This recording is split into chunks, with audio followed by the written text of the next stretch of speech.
बिस्मिल्लाहिर्रहमानिर्रहीम। अस्सलाम वालेकुम। मैं हूँ आयशा और वेलकम करती हूँ आपको आयशा की किचन में। आज मैं बनाने जा रही हूँ एकदम देगी स्टाइल परफेक्ट तरीके का देगी मुतंजन की रेसिपी। खिले खिले से ये चावल बनेंगे और ना ही चावल सख्त रहेंगे और ना ही ये कलर बिखरेंगे।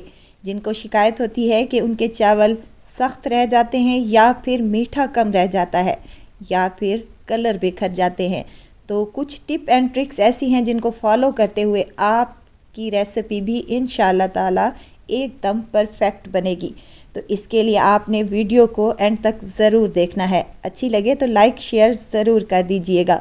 तो चलते हैं रेसिपी की तरफ और बिस्मिल्लाह करते हैं। यहाँ पर मेरे पास भीगे हुए चावल हैं। जैसे हम पुलाव बिरयानी वगैरह बनाते हैं तो उसको 20 से 25 मिनट तक हम भिगो लेते हैं, लेकिन यहाँ पर ऐसा नहीं है। इसको मैंने आधे घंटे के लिए भिगो कर रख दिया था। यहाँ पर मेरे पास बासमती राइस है। यहाँ आप सेला चावल से भी ये बना सकते हैं। सेला चावल हों अगर आपके पास तो आपने इनको 1 घंटे के लिए तकरीबन ज़रूर भिगोना है। यहाँ भीगे हुए चावलों को मैंने स्ट्रेनर में अच्छे से छान लिया है, पानी अलहदा कर लिया है। यहाँ एक पतीली ले ली है जिसमें पहले से ही मैंने पानी गर्म करने के लिए रख दिया था। पानी में बॉयल आ जाए तो मैंने चावल इसमें शामिल कर देने हैं। अब यहाँ पर आपको मैं बताऊंगी कि आपने चावल कितने बॉयल करने हैं। आपने चावलों को फुल बॉयल करना है, कोई भी कसर इनमें बाकी नहीं रहनी चाहिए। बिल्कुल एकदम से हमारे सॉफ्ट से चावल होने चाहिए।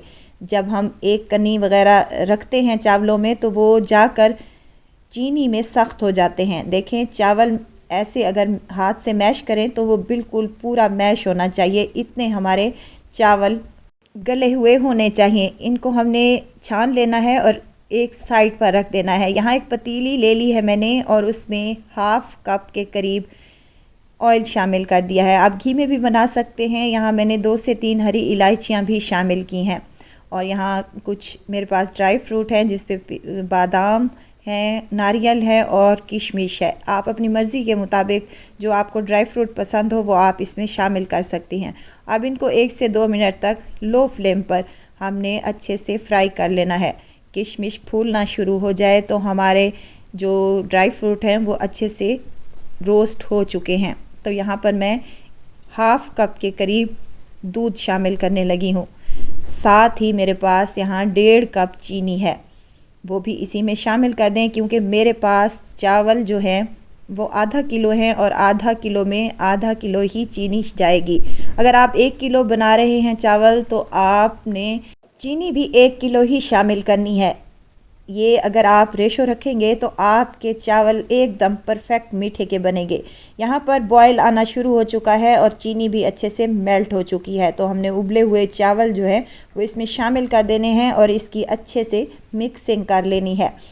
वीडियो स्टेज पर अगर आपको ज़रा सी भी अच्छी लग रही है तो लाइक करें, सब्सक्राइब करें और साथ में बेल आइकन के बटन को भी ज़रूर प्रेस कर दिया करें ताकि मेरी हर नई आने वाली वीडियो आप तक पहुंचती रहे। मिक्सिंग अच्छे तरीके से कर लें ताकि कोई भी चावल हमारा फीका ना रहे और अच्छे तरीके से हमारी कोटिंग हो जाए। चावलों को अच्छे से मिक्स करने के बाद हमने इसको कवर लगा देना है और तकरीबन लो फ्लेम पर हमने इसको 15 मिनट के लिए दम पर छोड़ देना है।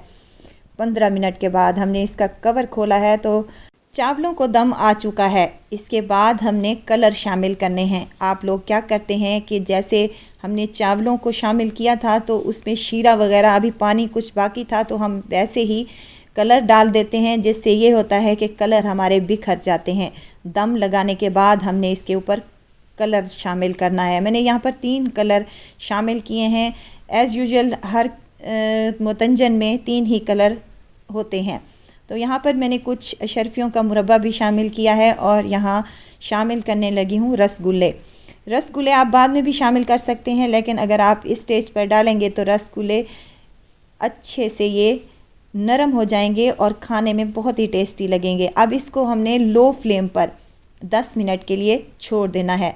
10 मिनट के बाद माशाल्लाह से मैंने दम खोला है तो देखें कितने मज़ेदार से खिले खिले से और बेहतरीन से चावल हमारे यहाँ पर बनकर तैयार हो चुके हैं। बिल्कुल देगी स्टाइल मुतंजन है। अच्छा, एक और बात मैं आपको बताती चलूँ कि यहाँ पर मैंने 2 से 3 ड्रॉप्स केवड़ा एसेंस के भी डाले थे। अगर आपके पास हों तो आप डाल लें, बिल्कुल देगी मुतंजन वाला टेस्ट आएगा इंशाल्लाह ताला। अब इनको अच्छे से मिक्स कर लेना है।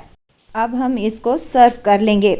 यहाँ पर आप किसी दावत में भी बना सकते हैं, या फिर आपका दिल करे कुछ मीठा खाने का तो शादियों का वेट क्यों करें, हम अपने घर पर ही देगी मुतंजन बनाएंगे और मज़े से इंजॉय करेंगे।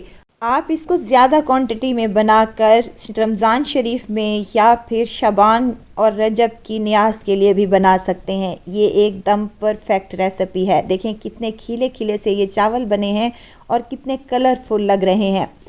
ज़रूर ट्राई कीजिएगा और दुआओं में मुझे ज़रूर याद रखिएगा। खुश रहें, खुशियाँ बांटें। इजाज़त चाहती हूँ, फिर आऊँगी इंशाल्लाह नई और मज़ेदार सी चटपटी रेसिपी के साथ। आयशा को दीजिए इजाज़त। अपना बहुत सारा ख्याल रखिएगा, दुआओं में मुझे याद रखिएगा। अल्लाह हाफिज़।